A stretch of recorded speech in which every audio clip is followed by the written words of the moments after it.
Alright, let me show you what my next invention is. First I want to show you the setup that I make it with. What this is called a vacuumatic. Brother-in-law gave it to me probably 30 years ago. They were selling them as a start your own business kind of contraption. Basically what it is you hook up a vacuum cleaner to the back of the unit. It goes into the base. On top you got this framework with a couple of little catches right here to hold the framework, and I'll show you that in a minute. And above you have a heating element. Now the way this works, number one, this is what I use to make my invention. It's actually a disc, 2 5/8 diameter, roughly a 1/4 inch thick piece of plastic, and I bevel the edge, bevel it down. This is going to be my mold, or what I'm going to use as a template for making my invention. I set that down in the middle of this plate with holes in it that the vacuum will pull down, draw on. Next, what you have is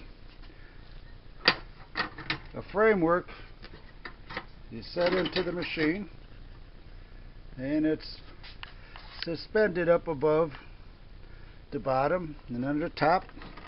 Next, I lay in this plastic that they sell. You have to check, I don't know what it's called, but certain plastic. And next you put a clamping frame over it. I don't even have my tripod to lock this up to show you. There's a tripod that goes over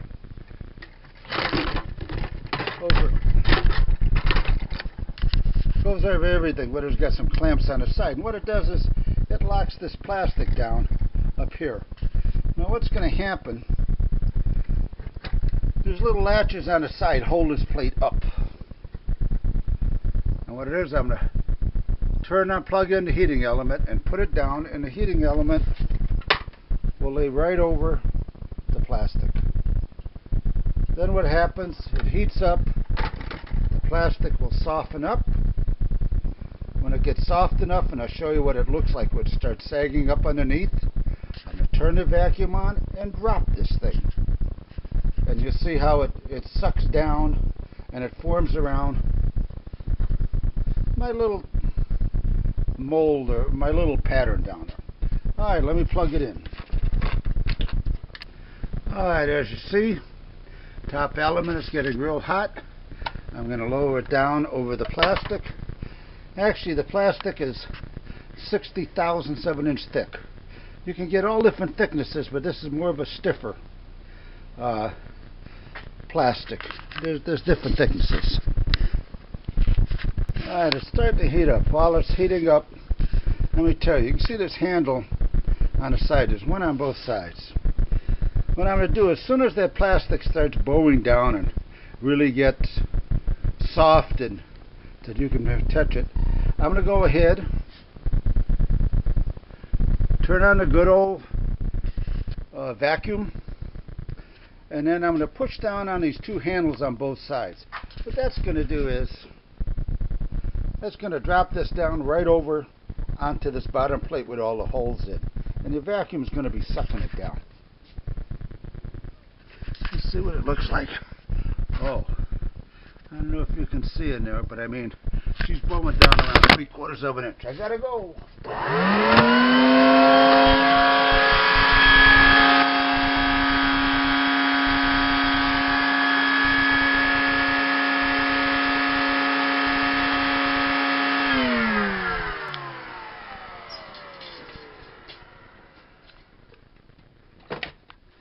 Fine. Flip this up. You can see how hot that is up there. Flip this up. Look down on here. See, she's down. This plastic is still hot. And let it set for a minute. Because what it is I found if you pop it out too soon, it'll start losing its shape. So we want to cool it down a little bit. Alright, we can lift this whole unit out. Undo the snap on the side. Snap on the other side. Pop out the piece of plastic.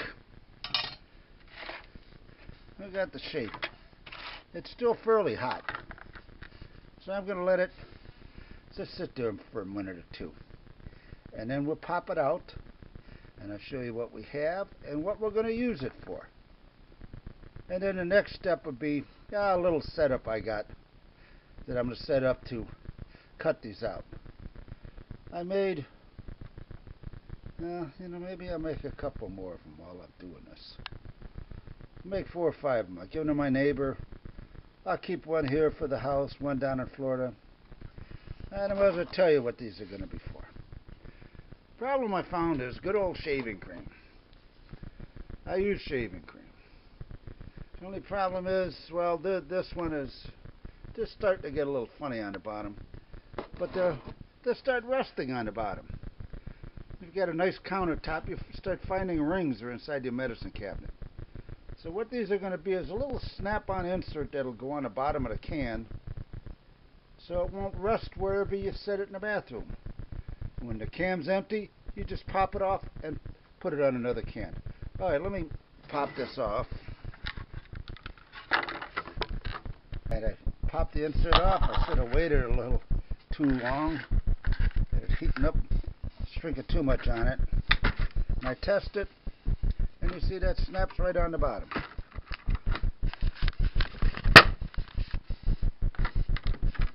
Snaps on and it'll stay. Now I'll show you how I cut it out and what the finished product looks like.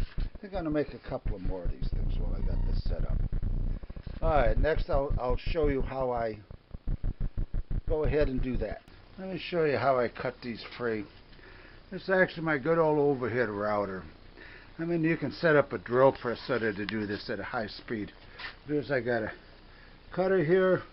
I cut out a small little disc, nailed it down on a board and clamped it. Next, I take one of the plastic discs and I set it over the disc. Bring the cutter down in while it's on it to cut it, and then I just spin the disc, and that cuts it real nice. I got it set up to cut around 1/8 of an inch away from that, to give me 1/8 of an inch lip. But basically that's how I cut them off. I'll show you the finished product in a couple of minutes. Alright, here's my finished product. Piece of plastic, 60 thousandths of an inch thick. Go ahead, put it down, put the can on top of it, and it snaps on. And it stays on. You lift it up, shake it up, use the foam. You leave the cap on the bottom. When you set it down on a countertop, the only rust you get is inside this lid. You can use this for a fairly long amount of time, well, until you break it or something. But keep using it. It isn't a one-shot deal. But again, like I said, the plastic on the bottom, it'll keep your keep from getting that rust ring inside your the cabinet, the bathroom cabinet, or on the countertop. I got corian, and I left a few spots on the corian. Now, as far as this machine, it's vacuumatic. Hey, I mean, if you go on YouTube, a number of people make vacuum forming machines. They show you how to set them up and make them. It's not that hard. And then what it is, you heat the plastic up in the oven and so on. And as far as, I was just using one at a time. But I mean, I could have gone and gone maybe 4 at a time. I love this little vacuum machine. Like I say, it was originally sold to that you'd start a business, but that was ridiculous. But again, it came in handy over the years. I would vacuum form a shape that I like, get a plastic mold, pour concrete in it, and I'd end up with concrete shapes that I could paint and everything else once they set up. They were small, but still, it was a cool little thing. Brother-in-law gave it to me. That's it. Knock yourself out. Like I say, I think there's a demand for these things. You can make them, sell it. You got my authorization to go ahead and make all of these you want. You want to try to sell it to somebody, hey, good luck. I never followed through with this. But I think it's a good little thing. It'll fit a lot of different barber shaving cream cans, or a number of cans that are that same diameter on the bottom. You snap it on, and I mean, it's a cool little thing. All right, you're welcome to it. Enjoy.